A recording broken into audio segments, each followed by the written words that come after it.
Hey guys, welcome back to Guide Glimpse. Today, let me show you how you can use Grab app.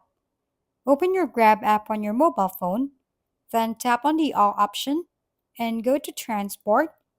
Tap on Car to set your location. Once set, enter the desired date and time for your ride, then select Just Grab. Review the booking details, including the pickup and drop off location, date, and time. Ensure all information is correct. Tap the Schedule Just Grab to confirm your ride. The details of your driver will be sent to you when it's time for your scheduled ride. You'll receive a confirmation notification and other notification when your ride is on the way. By the way, you can also use Grab app for your food deliveries. Once again, thank you for watching. This has been Guide Glimpse. Don't forget to like, share, and subscribe for more how-to videos.